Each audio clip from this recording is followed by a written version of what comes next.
Listen, I don't care if he has 7 straight games of 30-plus points. He's still a hoe.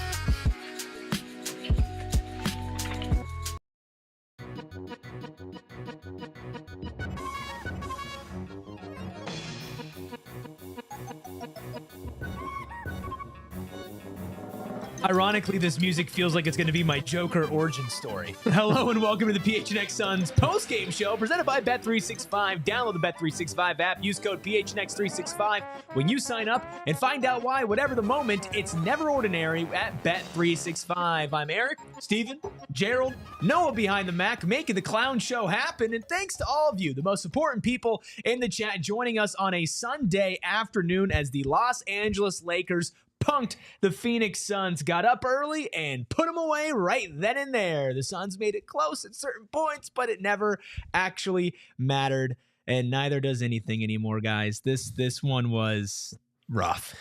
It was. I think they got off to a bad start, and to quote from Shorzy, since I'm wearing the shirt, you got to set the tone. They did not set the tone.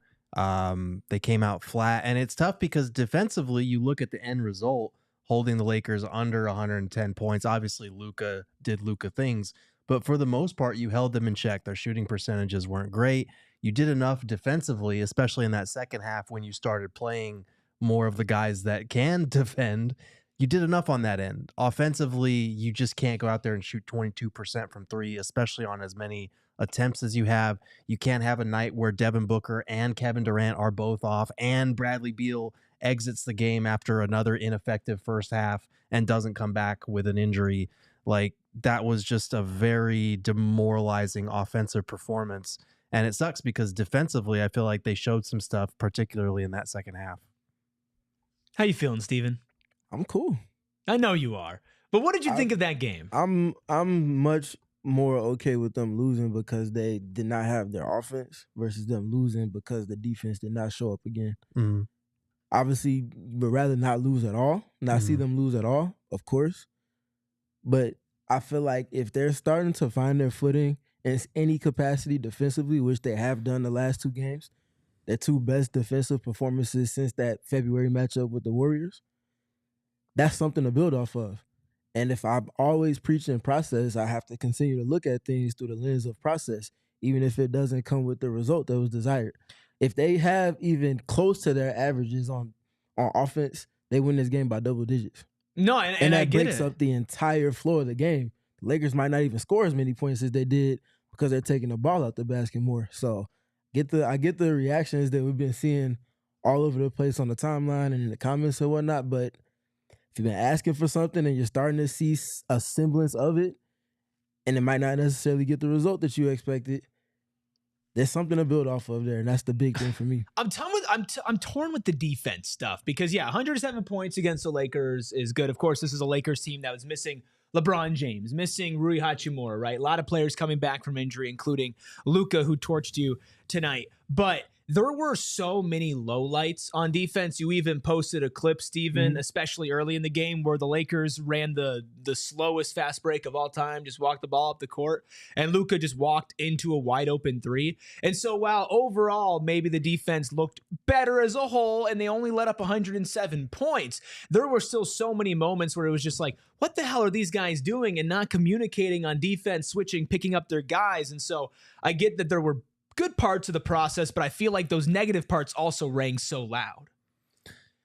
I mean, yeah, they do. They like, especially in that first half when Luka just walked into a three, and it wasn't off of a transition opportunity. It wasn't off of a made basket even. I think it was a miss, and they just kind of walked the ball up the court, and he was wide open there. Those are the type of lapses that you just can't have as this type of defense, but this defense continually has. I do think there was a lot of progress outside of some of those louder moments today on the defensive end. Like, I was glad that we finally saw some Cody Martin minutes. And yes, they kind of only came because Bradley Beal went down. But I felt like he showed you some things, especially on the glass, getting a block. I think his first play or second play that he was in the game. He showed you a little bit there. I felt like Ryan Dunn and Oso were good for the most part. Oso had kind of that costly 4-point play where Austin Reeves landed on his foot there. But I can only fault those guys so much because they're actually trying. And when those guys are in the game, you still, for the second or third game in a row, you see a tangible difference on not just the energy and effort level that the Suns play with defensively, but what they're able to do defensively instead of just, relegated to drop coverage most of the time. We're leaving shooters wide open off 4 rotations. Like there was one play where Colin Gillespie sprinted to the corner to contest a 3, and I think he made it, but it's one of those plays that you just don't really see from some of the main guys. And I feel like we're at the point in the season where, yeah, even if you have nights where you're struggling to shoot, these defensive-minded guys still have to play because at least they give a damn on that end. That's it for me, the defensive end.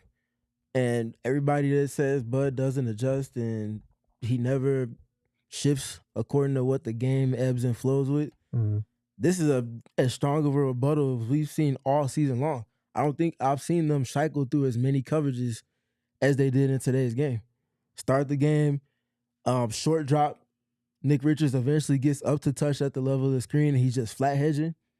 You get into the second half, first possession of the second half, he's blitzing him. They trap him, push him all the way back south to where the sideline meets the half-court line. I don't think they ended up scoring off of that, or maybe they did, but either way, that's good in process. And then you transition from that to Oso Ighodaro playing the most minutes from the center group tonight, or in today's game. We talked about in the pregame, he needed to play more minutes than pretty much any other center. We saw exactly that.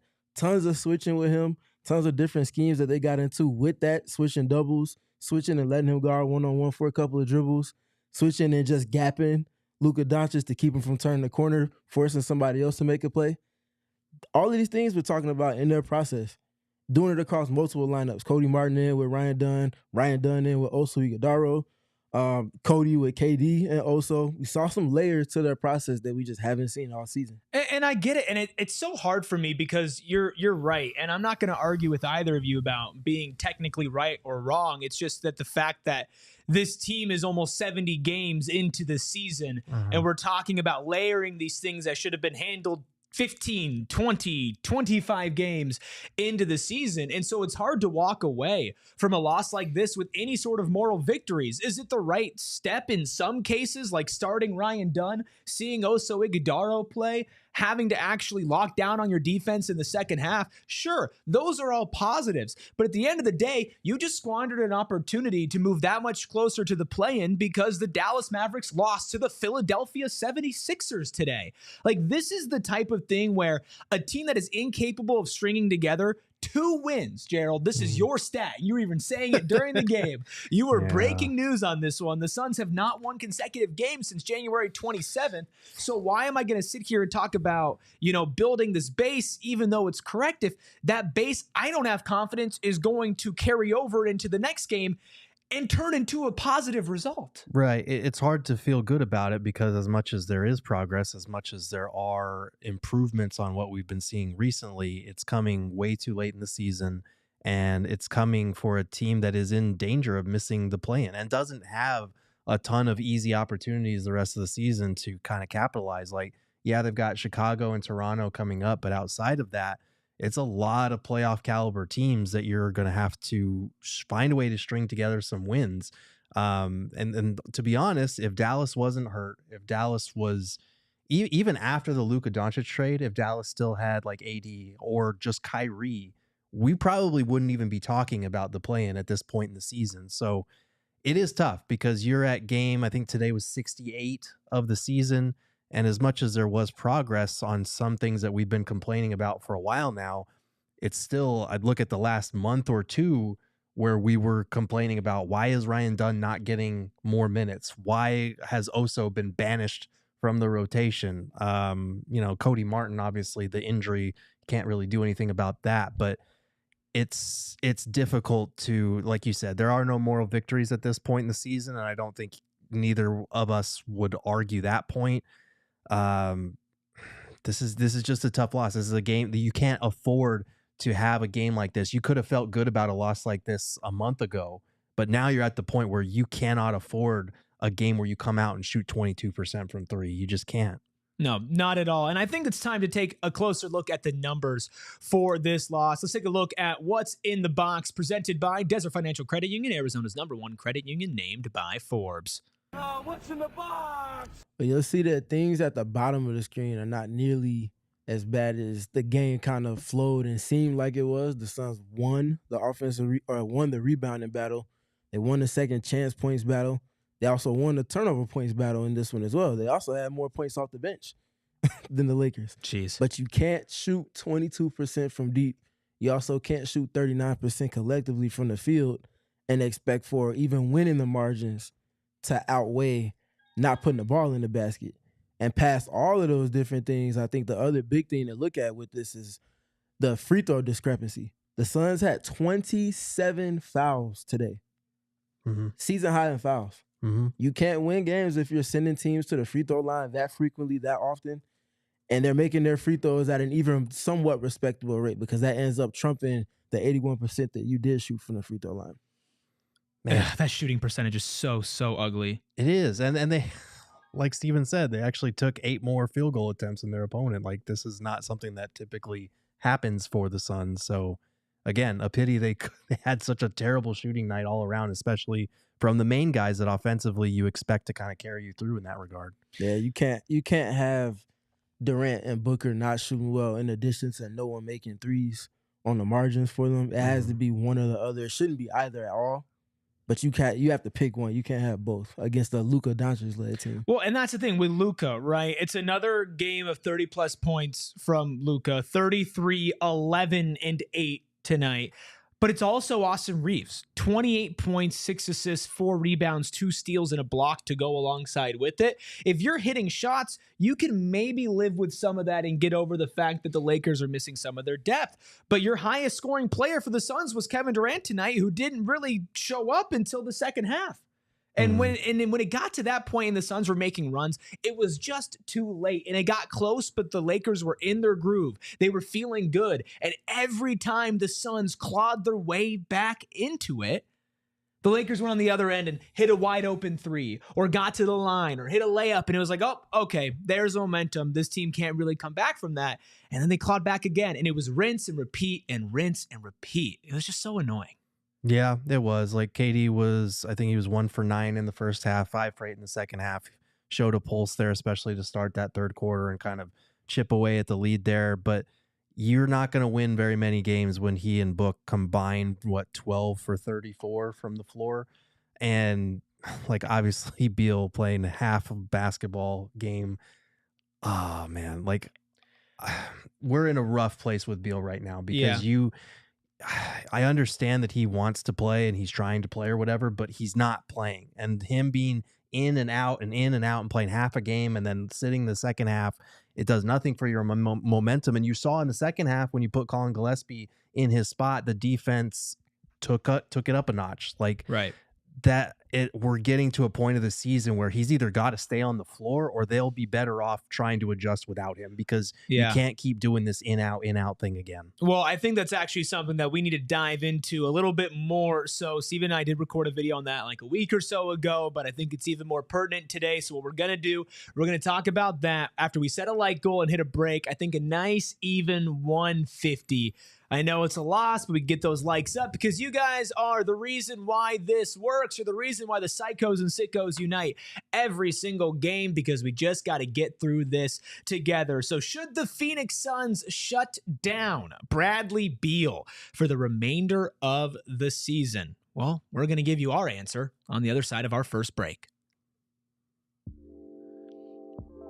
It was easy to talk about Carol Royce before we met Carol Royce because the guarantees that she gives you as a buyer or a seller are unmatched across anybody in the valley. But once you met Carol Royce and heard from her mission, how she approaches things, it just makes you want to encourage you that much more that even if right now you are maybe not ready to sell your house, but you're thinking about it, or you want to know how much money you need to get into the home market right now and to buy your first home, Carol wants to sit down with you and be real. She was telling us stories about how she stopped a couple from selling their home over a year ago, and now it's worth almost 2 times as much, and they were coming to her and thanking her because she cares about the people, she cares about you. And if you are ready to sell your home for market value or find your dream home, take the next step by visiting Carol Royce online at carolroyceteam.com. That's carolroyceteam.com. Terms and conditions do apply. And we are just about over halfway through truck month, and the deals end on the 31st. So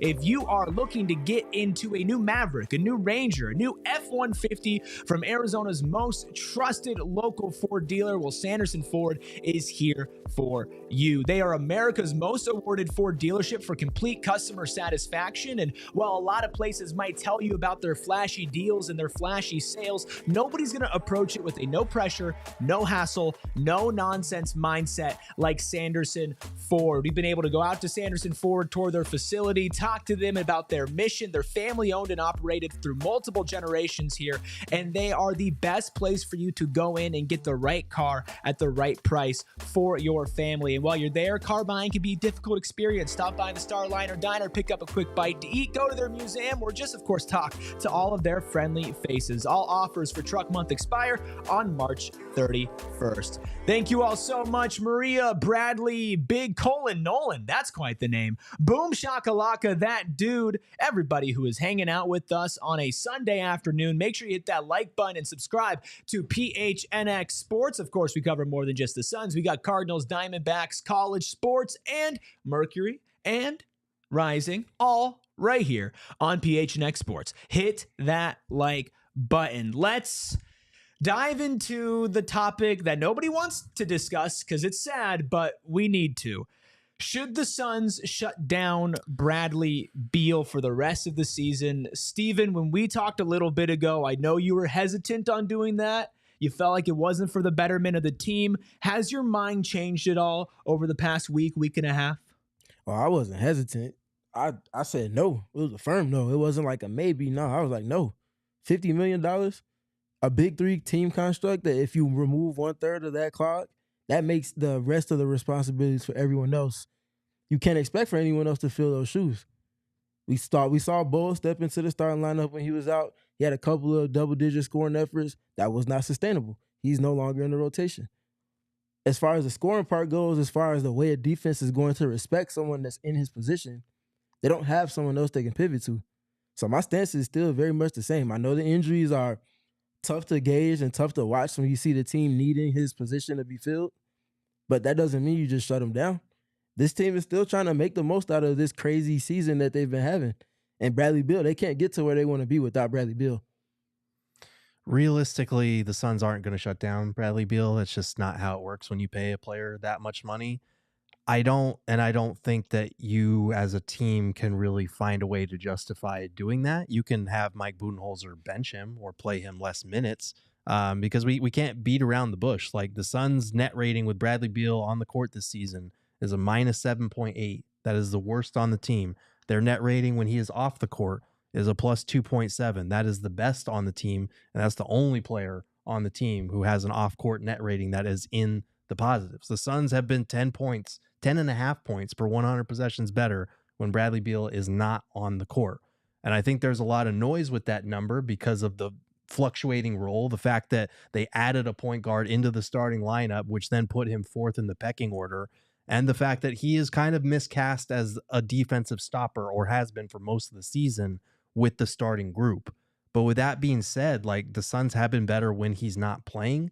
So I think if you're the Suns and he's nursing an injury, you let him nurse it and you see what you do without him. And if you continue to struggle, if you have problems putting up enough points or whatever, then you adjust course. But I don't think a team in NBA history that has been outside of teams that are like purposefully taking have gone to a player that's that high paid, that's one of the quote unquote stars on your team, and said, we're shutting you down because we're trying to win games. That just doesn't happen in the league. Yeah, it doesn't happen. And I get it, but I just feel the opposite way where if the conversation is, do you shut down a player? And the first thing that pops into mind is, what he gets paid, and then the follow-up is, well, look at all this proof that they're worse with him.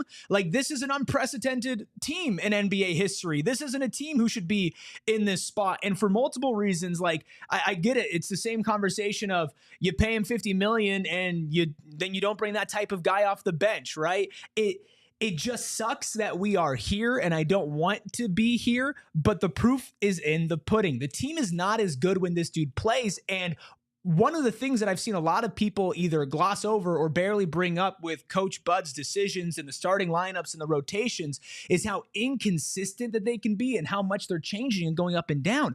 Bradley Beal going in and out of the lineup, starting, bench, injured. That's a big part of it as well. Mhm. And in theory, the theory of Bradley Beal is awesome. Right? We talked about it going into the first season of Bradley Beal and the second season of Bradley Beal and what he can bring for this team, right? But it's just clear the team is not working with him. And if he was fully healthy, then maybe it'd be a different conversation. But he's not even finishing games now. And I can't get on the guy for that because your body is injured and you can't control that as a player. I don't think that he's quitting, but I also think that he is not in a position to go out there and play his best. And if you are trying to move on for him for the rest of the season, what happens when we see guys with lower body injuries play through lower body injuries? Mhm. They compensate. Bradley Beal's gone from a calf to a hamstring over and over. And it's just like, you're going to get to a point where you are jeopardizing this guy's future in the league. And that way you're also jeopardizing his trade value. I'm at the point where if you're not going to shut him down for the whole season, shut him down until he's 100% healthy. And if you make a run while he's gone, I'm done. I don't care about the price tag. I'm ready to move on past it. And I know it's a difficult decision, but you're in a difficult spot. I get what you're saying, but you also have to weigh the consequences of shutting a guy like that down. And it's not just because of how much money he makes. It's because any sliver of hope that you have of trading him this summer goes bye-bye. If you shut him down and A, you play better, or B, he's upset with your decision and makes a big public stink about it.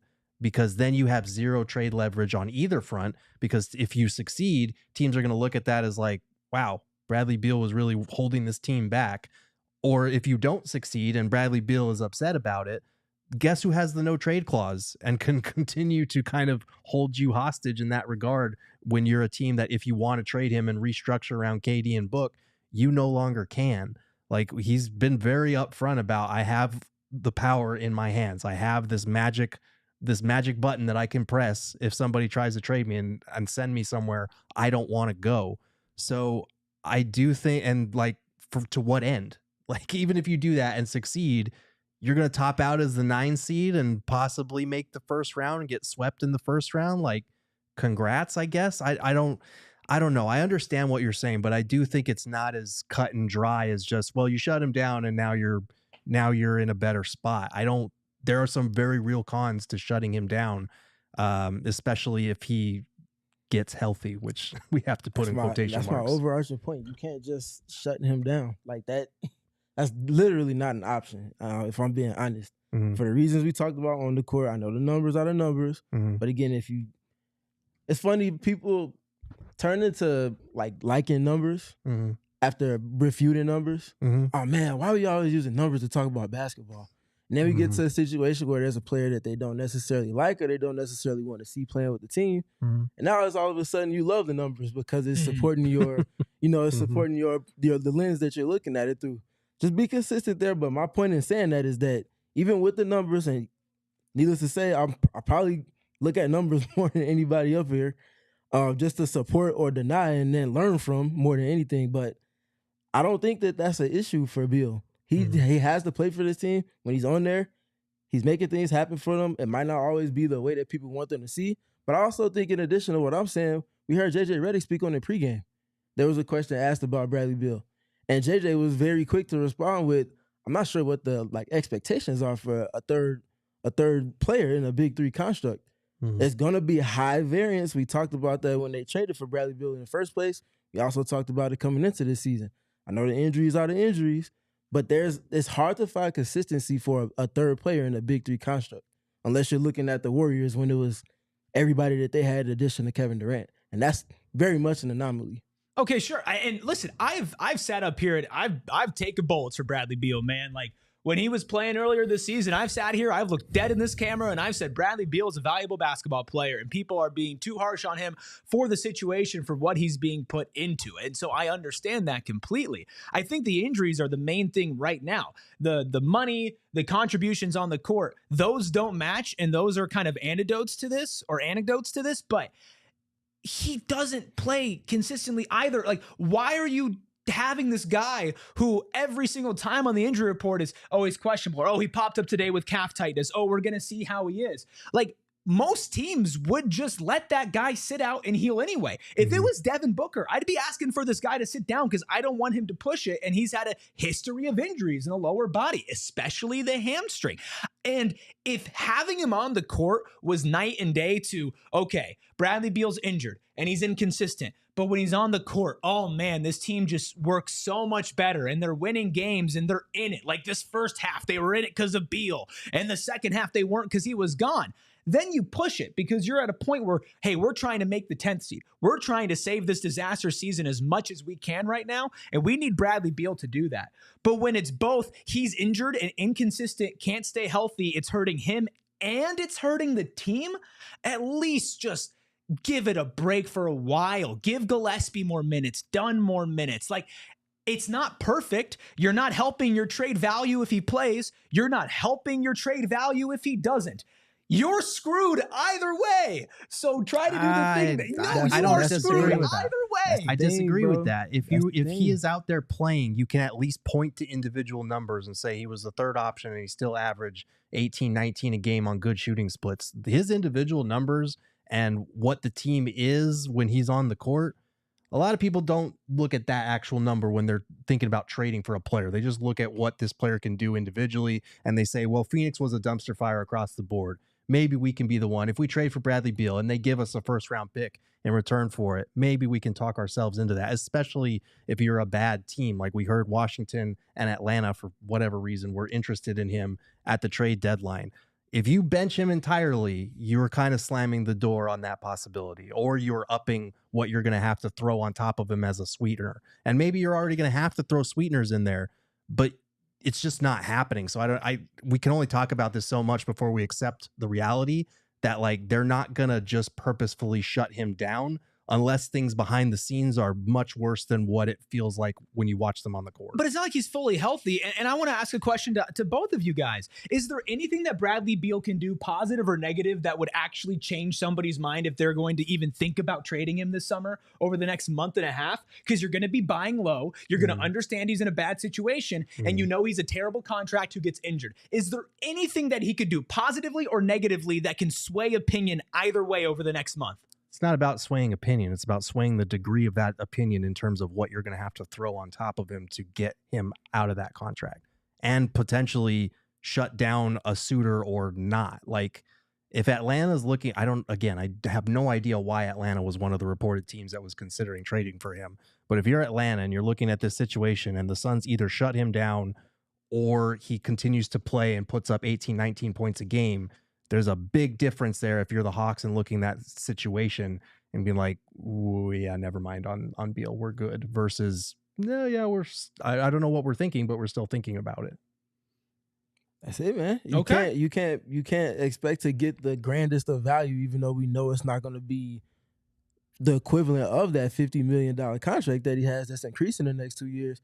You can't even get fractions on return for what you hope if he's just literally not going to be on the court because you voluntarily decided to shut him down. I just don't think it's not a viable option. I mean, I think if the Suns shut him down, they're not just going to be like, hey, we're shutting Bradley Beal down because we want to win games. They're going to be like, hey, this dude has so many different injuries. We'll reevaluate in 2 to 4 weeks. Right. And then 2 to 4 weeks comes, Bradley Beal still lingering with injuries, so I'm down for another 2 weeks. And then it's the end of the season. Oh, we're just looking out for him and for his health. I mean, obviously it's a divisive topic. We should put a poll in the chat. I want you guys to let us know down in the comments below. Do you think the Suns should shut down Bradley Beal? Are they screwed either way? Are we excited for 2027 hoops with Bradley Beal leading the Phoenix Suns? You let me know down in the comments below. We still have Big Bright Shining Star, your super chats, and so much more after this break. Listen, we can all disagree or agree on hoops. It's okay. It's hoops talk. It's respectful, but we can all break bread afterwards as well. And you can come break bread with us on March 28th at Spinato's for our PHNX Suns Spinato's watch party. And Spinato's Pizzeria is the place to be for Suns fans. Drown those bad feelings out with a nice slice of pie and some good wings as well over at Spinato's. Plus, they have other official watch parties throughout the season where you can watch the game with Phoenix Suns dancers and the Gorilla. Stop by for your chance to win free Suns tickets, gift certificates, and more exciting prizes. Plus, if you have a decent jump shot like these two fellas, you can enter Spinato's pizza competition. It's just like horse, but instead of spelling horse, guess what? You spell pizza. All of that, plus you can win free pizza, free tickets, so much more, and cheer on your team or boo your team over at Spinato's. Get all the info on the watch parties and pizza basketball contests at SpinatosPizzeria.com. Spinato's, the official pizza of the Phoenix Suns. And with some of those turnovers on the court tonight for the Suns, sometimes it looked like they were drunk. And I'm not saying they were, but if they were, they should take a Waymo home, because Waymo operates in Los Angeles, Phoenix, and San Francisco. And if you are trying to get around the Valley, spring training, games, sporting events from a friend's house, go out on a Saturday night, well, guess what? Waymo is the best place for you. Their autonomous ride-hailing service that started in 2015, the first to serve a fully autonomous ride with no human behind the wheel. They're reliable, over 40 million miles of real-world driving experience. That is enough to drive to the moon and back 80 times. Plus, when you step in, you're getting into an all-electric Jaguar I-Pace, an emission-free vehicle. You could step in by yourself, rock your own music, or like I said, going out on the town, going to a game, listen to your favorite podcast, party with your friends and listen to some music, and you can just have a good time in there, you and your crew. It's super easy. Download the Waymo One app and ride today. Once again, appreciate every single one of you in the chat hanging out with us. Like goal is 150, and of course, all of you coming in on YouTube after the fact, watching this after it's live, and our beautiful audio listeners, always on the move, always on the go, tapping in with us when they get a chance. If you feel so inclined, we would really appreciate a 5-star review. Those help us out tremendously, just like liking this video and just like subscribing. Let's get back to this game specifically. Before we get into big, bright, shining star, is there another major theme? We've talked about the defense, right? We've talked about the rookies. I've seen a lot of people ask about Durant and Booker. Do we want to go there, or is there something else on the top of your minds? Yeah, we could talk about Book and KD because they weren't good enough, but there's only so much we can say on that front, guys. Like, we all watched the same game. We saw Devin Booker go 6 for 17. We saw KD go 1 for 9 in the first half. We saw just the lack of attention to detail on defense from both of them and from pretty much everybody in the first half. Like, I don't know what more you want us to say about it. Like, Devin Booker and Kevin Durant don't normally play at that level. They need to be better. It's pretty simple and straightforward. I don't know if you have anything to add to that, Steven. You need your 2 stars to go better than, what, 12 for 34 combined? Seems pretty obvious. Yes, but, and this is not to absolve them of any blame because they have to shoot the ball better. They're Right. All-star, All-NBA, top 20, top 15, top 10, however you want to rank them as scorers in the league. You get paid to put the ball in the bucket. You have to put the ball in the bucket for anything else that the team does to have impact over the course of the game. They didn't do that. My issue is the approach to the game. And that might be aligned with them. That might not be their fault. It might be game planning. It might be something else. But what was the plan on offense to start the game? Play random. And again, if there is no plan whether it's a lack of execution or if it's a lack of game planning, either way, we didn't see them start the game the way that they needed to on offense before the defense. Lakers were playing off of stop after stop after stop, transition after hit-ahead pass, after leak out, after flow into a pick and roll, and now Luka is just doing whatever he wants to. Mm-hmm. Like, you have to have some type of process that you're playing towards on offense to start a game. And what do we see instead? Minimal movement, turnovers, late shot clock attempts, grenades, passes in the late in the shot clock that are not leading to the players that you want to be taking shots. So yes, I think those 2 players have to be given blame But I'm not going to say that they get all of the blame. You can say what you want about that, but the process was very much lacking and non-existent to start. Well, and that's why when we sit back in this game, and I feel like sometimes we box score watchers, and I get it, sometimes people just want to be casual fans, and especially with a team that is doing this poorly, I don't blame people for not locking in on every game like we are, because obviously it's our job and we're hoop sickos, right? I mean, I would be watching every game even if I didn't do this show, but we're obviously very intent on things.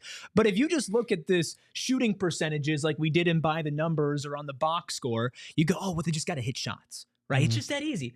But it's not like they were generating great looks over and over again. They were turning the ball over. You clipped some really poor spacing early in the game offensively. And as much as they were able to lock in on their defense in that second half, and they held LA to 24 points in the fourth quarter, 29 points in the third quarter, like offensively, when you weren't getting in your process and you scored 15 in the first, you're going to have to go on some ungodly shot making just to make that up. And if Booker and Durant aren't going into God mode and your offense isn't running smoothly around them, Gerald, it's a recipe for a disaster. Yeah, pretty much. Like, and I do think the Lakers defense has been very good for the last couple of months when they've been healthy. You know, not to pull a Mike Budenholzer and say credit the other team, but like the Lakers did a good job in particular against Kevin Durant of playing in the gaps and making his life difficult, making it difficult for him to get good shots. You know, KD had the 5 turnovers. They were hitting him with double teams. They were doing a good job on him. KD also missed some shots that he just normally makes. Book had another bad shooting night. He moved the ball well, 11 assists, only 3 turnovers. But yeah, you need some shot making from those two. Like those guys are here to be the tough shot makers against tough defense. They didn't check those boxes today, and they're not going to check those boxes every night. The goal is that it's not on the same night against a high caliber defense like what we saw from the Lakers tonight. So just kind of unfortunate timing, and also unfortunate that the Suns missed a lot of makeable shots. If you go down the list, like obviously KD was 2 for 7 and Book were 0 for 3 from 3, but Bradley Beal 0 for 2, Ryan Dunn 2 for 8, Royce O'Neal 2 for 8. Tyus Jones, who we were just talking about, had been in a good groove, 2 for 6. Colin Gillespie, who was a very good shooter, 1 for 6. Like, you just add maybe one make to 3 of those guys, and guess what? It's a totally different ball game. So, yeah, it's like we said off the top of the show, it is very, very unfortunate timing in terms of you are at this point in the season. You need every win you could possibly string together. You finally put together a better defensive performance, and KD, Book, and the rest of your shot makers just have a game where they're all off from 3. And I mean, to my point again, how many post-ups did we see for Kevin Durant in today's game? Yeah. I'm trying. How many post-ups did we see for Devin Booker in today's game? And compare that to how many times we saw them taking late shot clock attempt with a heavy contest. Defense is hardly rotated. Like, there's the principles. I keep coming back to them. Whether they're good habits or bad habits, it's going to sway you back to what the principles are. And the bad habits are stemming from them not being sharp with their principles. If there was a mandate that the ball has a reverse one time before someone can go and score, I know it's not high school, I know it's not middle school, I know it's not college. But if that's part of your process to where you don't even have to think about it, dribble handoff here, swing it to the second side, defense has to rotate. Now we start working on offense because everybody shifted positions on defense. You might even manipulate a matchup, which you love to do most. Now you have them moving. Now it's going to be easier to get to your spacing templates. Now if you get a cut here, that might open somebody else up. You can't double team guys when people are moving around the court as much as they potentially could be. It comes back to the principles, and they're not sharp with them, maybe because they're not being preached or upheld the way that it needs to be, but the inconsistencies have to stem from something, and I feel like it's more so that than Kevin Durant or Devin Booker losing a step or two or whatever the discourse is on Twitter, because that's easy. You mentioned a couple minutes ago, Gerald, the fact that the Lakers have a good defense. This is a Lakers team that just moved to 41-25 on the season, 26-7 at home. In a vacuum, this is a loss where you're like, oh, you can pick and choose for a team that's 6 games going into this game, 5 games under 500, right? Oh, what about these positives to build on? But guess what? The Suns' schedule is filled with for the rest of the season. Right. Teams like this, you have cost yourself the ability to afford a game like this on the road against a good team with a great player like Luka. So you can't walk away from this with any moral victories, especially considering the standings. And I think let's take a quick look at that. Time for our push for the playoffs / play-in. Of course, brought to you by All Pro Shade Concepts. Now, the Suns still sitting in that 11th seed. I'm not going to go and list off all the other seeds because I know all that people are really focused on is the play-in. Now, the Mavericks lost today, Gerald, and that's where things get really disappointed because the Suns are now still a game and a half outside of the Mavericks. A win would have put them literally within striking distance of moving into that 10 seed with their next game. Yeah, they would have been within half a game of the Mavs for that 10 seed. They would have been tied in the loss column with Dallas. So one more win would have given them a tied record with Dallas, and Phoenix owns the direct tiebreaker over the Mavs. So yeah, it's a squandered opportunity today to move within half a game of the play-in. Now you're still 1.5 games back. The good news is that Dallas did not win, so you didn't lose any ground, but you're going to have to start making up for that at some point. And we know that Dallas is not good. I still believe that this team has a chance to snag that spot just because of how bad the Mavs are and how shorthanded they are. But this was a tough one because the Lakers are a good team, but they were shorthanded. Like they were missing their best or second best player, depending on how you want to do 1A, 1B with Luka and LeBron. They were missing Rui Hachimura, which we've mentioned. Like this was a shorthanded opponent that you needed to kind of come out there and continue their skid. They had lost 4 games in a row, and they were a lot healthier today than they had been during that stretch. But still, like you are a team that has to be playing with desperation. You cannot afford halves where you go out there or quarters like the first quarter where you have a 15-point first quarter with your 3 highest paid players on the floor for most of it. Like you just cannot afford these things. So as much as I can appreciate certain improvements they made defensively or the rookies playing or Cody Martin getting some burn, at the end of the day, they dug themselves in a hole and didn't show enough desperation from the jump. And that's been the story with this team for months now.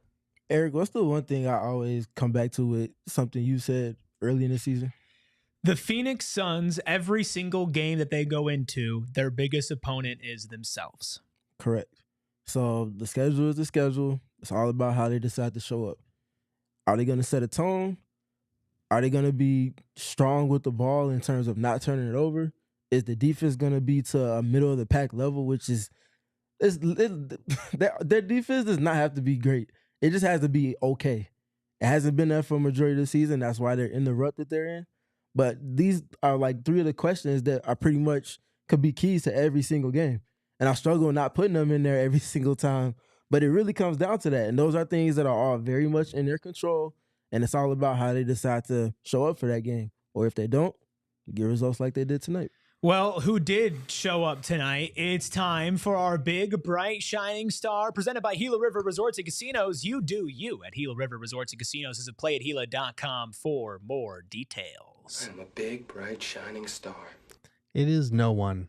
Huh? Where are they? There is no big, bright, shining star. Where's our star, Gerald? We can talk about some role players who played well, but there was no big, bright, shining star on the Phoenix Sun side of things today. There wasn't. Yeah. Like the big, bright, shining star of the game was Luka. There was small moral victories that don't really count. That's what we had tonight. No big, bright, shining star. No moral victories for this team. Yeah. That was established when you decided to invest in the most expensive roster in NBA history. Yeah. Do we want to give, is there any player in particular that we would like to highlight real quick before our final break? Yeah, I think we should talk about Oso because I know Steven wanted to talk about him. We've commented on this before, but when he's on the court, the Suns are able to do a lot more at the center position with their defensive concepts than they are when Mason or Nick Richards are out there. And we don't have to point to Mason being a -16 in 6 minutes out there today. That's almost impossible. Like that's really hard to do. But Steven, what kind of stood out to you about Oso's performance today and over these last couple games where he's actually gotten in the rotation? Yeah, there's a trust factor that comes with playing defense that the Suns have lacked for a majority of this season. Mm-hmm. But when Oso's out there, you don't see guys panicking to make decisions and overreact to things happening around them because you can trust for him to do whatever it is his job is in scheme. Whether he's in a short drop and he's just containing the ball and then getting back to his, whether he's at the level and flattening out or if he's hedging up or if he's switching. All of these things are very different from anything that Nick Richards or Mason Plumlee can bring.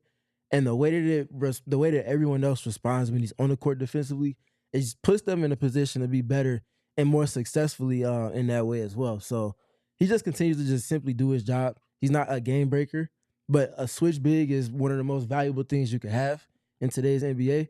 The Suns only have one, and he is that. And when he's on the court, the numbers, especially defensively, really show. And on the other end, we don't really talk about him enough on offense because of the defense, but the skill, he just continues to show up on that end. Getting rebounds, the screening, flipping angles that create advantages, that force a reaction from the defense, that get those catch and shoot threes from the other side of the court, flips the responsibilities for people. And then the other big thing is his passing. Dude, his passing is so good. And that's something that really stood out to me even back to watching him in Summer League as well. He has this natural feel for the game, and he puts so much zip on his passes. The one that I'm thinking of is when he zipped it to the corner. I think it was to Beal, who took it to the rack and scored. I mean, those are reads that, like, Mason Plumlee at some points will have some good passes. He tries some that he shouldn't try. But, you know, for a big man, he's got a good set of eyes on him. Sure. There's something different about Oso and his court vision. And as a second-round rookie who has got inconsistent minutes, that's the type of player and the type of guy that those skills will build over time and gets me excited about his future. Kind of in the same way that people don't talk as much about Dunn's rebounding, where it's like that's those small things beyond their main capabilities, their main attractions, that's going to help them establish careers past their first, second, and maybe beyond contract in the league. Just about 500 of you in our chat right now, hanging out with us live on a Sunday afternoon, and that includes all of you who dropped super chats. We're going to get to those right after you hit that like button and right after this break. Desert Financial Credit Union wants to give you $200. Nice. That's it. I would like that. Yeah. Steven? Cool with me. Yeah, cool. $200. How do I get that $200? Well, it's got to be like super difficult, right? A couple backflips, you know, run an ultra marathon, you know, sell your kidney.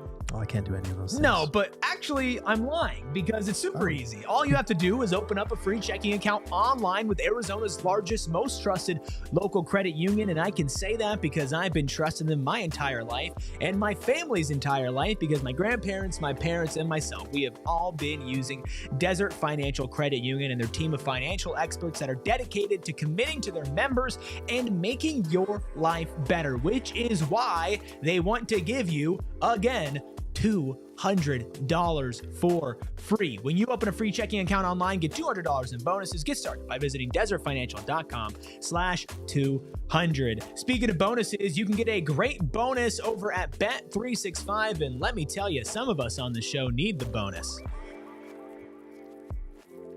Just make sure we refer back to this at the end of the regular season. Let's do it. You've been saying that for 70 games now, I've had brother. to leave longer than anyone else this season. Whoa, I disagree. I don't know about that. I've been leaving for a while I had to leave from Christmas until mid-February. Well, that's 2.5 months. Who's been leading since then? Who's going to be leading the rest of the way? That's your boy. If you're trying to get into the action over on Bet365 and prove that you're better than all of us, well, you can do it. Plus, new customers get $150 in bonus bets when you bet $5, win or lose. Sign up, use code PHNX365, deposit 10, place a bet for 5, and you can get $150 in bonus bets if your bet wins or loses. You must be 21 plus and physically located in Arizona. If you or someone you know has a gambling problem and wants help, call 1-800-NEXT-STEP. Call Next Step to 53342 or visit problemgambling.az.gov. I wasn't going to do this because I'm just such a nice guy, but I feel like we should look at the standings. Bring them up. Yeah, let's bring the standings up.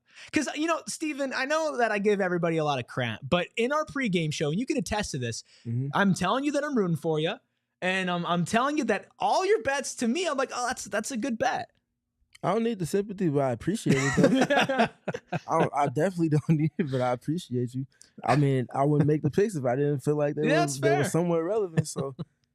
Well, I don't appreciate your fakeness, Eric. Just for those of you on audio, I'm in the lead with $359. The other guys, they're a few hundred in the negative. In the Not that hole. it really matters. But speaking of positives, all of you guys giving us your super chats, man, we appreciate you so much. If your comment wants to be read on screen, well, you can just drop a super chat. Any price will do. Let's start it off with Mark. $5 for Mark. Thank you, Mark. Says, Suns net rating with Nurk on the floor this season, -2. Suns net rating with Beal on the floor this season, -2.7. They're -0.5 without Beal, $50 million. Yeah, he had said earlier he had looked at the numbers wrong, but yeah, it's not great. Beal is the team worst net rating on the court according to NBA.com, worse than Nurkic. So not great. We got a $2 super chat from Maria. Thank you, Maria. The Suns are the get right team. It hurts a little bit. We have been for a while. It's an unfortunate tendency we seem to have. Yeah, it's tough. It's tough, but that's where they're at right now. That's who we are. That's where they are right now. We got a $4.99 from Arden Booker Edits. We appreciate you, Arden, always. I don't understand Mike. Say it. Say it. Say it. I don't understand Mike Buttonholzer. When Luka gets subbed out and the Suns are in striking range, but sits or the Suns go to KD out and then Luka's back or subs in. Yeah, so he keeps. So Luka's out, pulls KD out until Luka goes back in. I don't get it. Jeez, the first time all season we've questioned Mike Budenholzer's decision making. Excuse me, Mike Buttholzer's decision making. That's the reason for such a loop.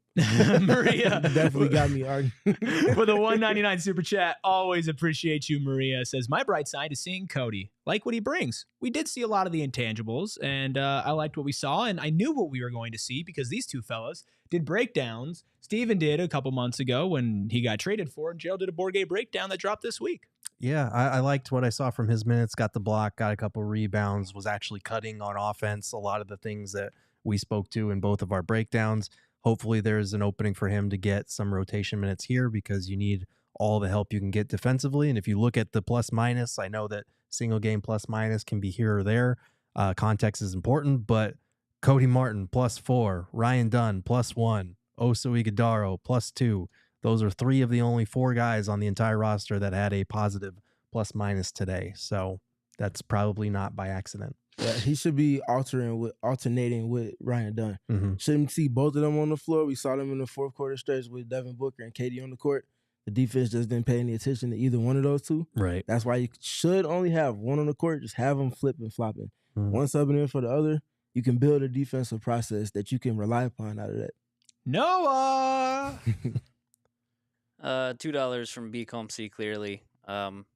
Says Toronto, and I still want to do something to Devin Booker that involves What's the something? his tongue. Interesting. Yeah. I feel like you almost made it worse. Yeah, I feel like you almost made it worse.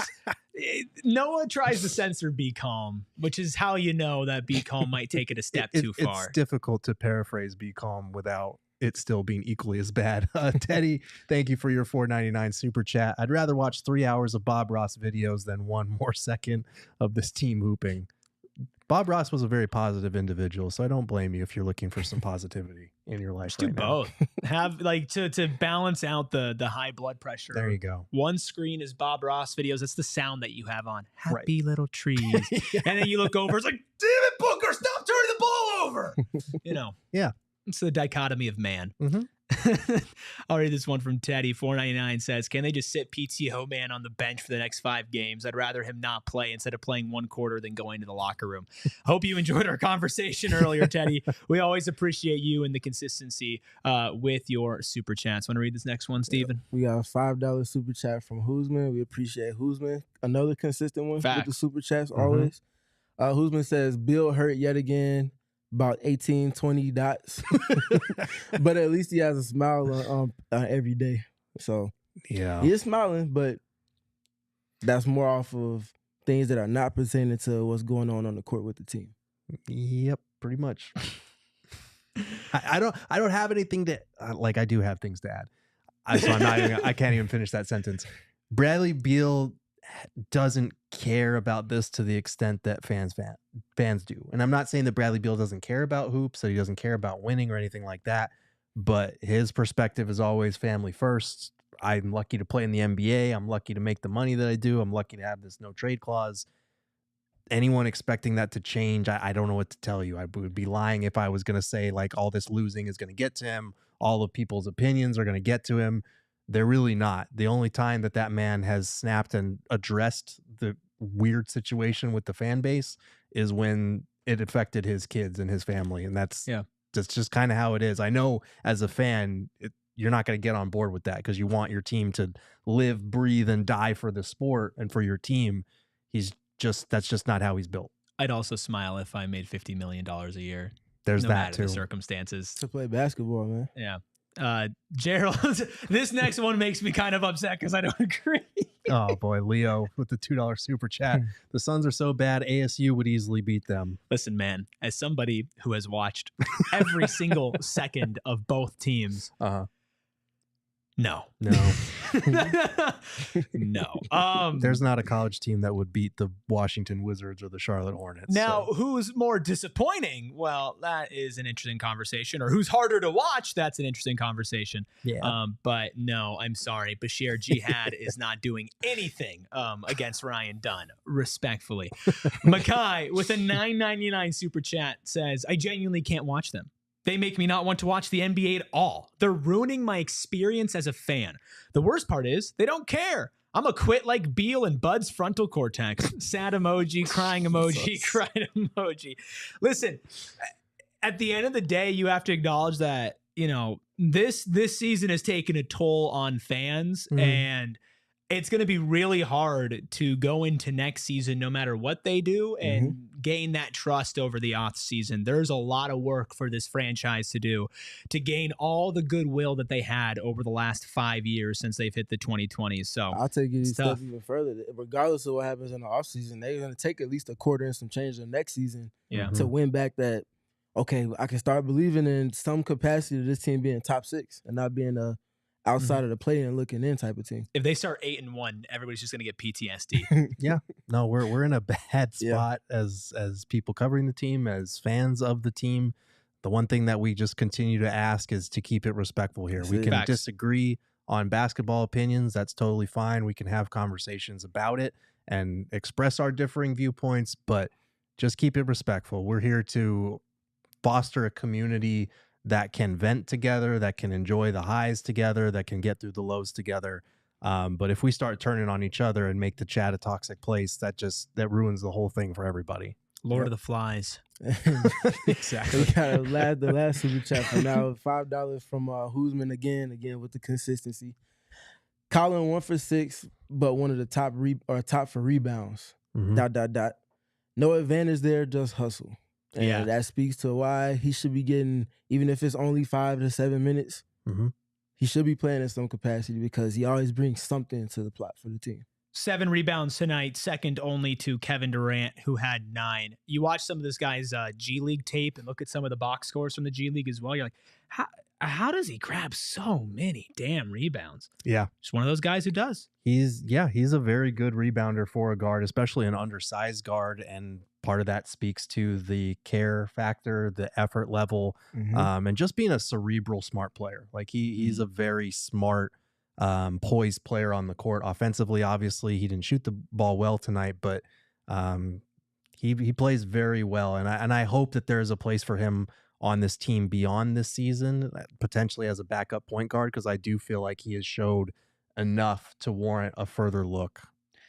Can we do a really quick palate cleanser before we wrap things up here? Sure. On a Sunday. Appreciate everybody who's here. Hit that like button. If you're watching on TV, the party always continues, not just with Suns, but every other sport locally over at gophnx.com, including these two guys. Wonderful writing and all their work as well. I saw a question on Twitter. Obviously, March Madness is coming up. Who's the worst NBA player that could lead a 16th seed to the national championship?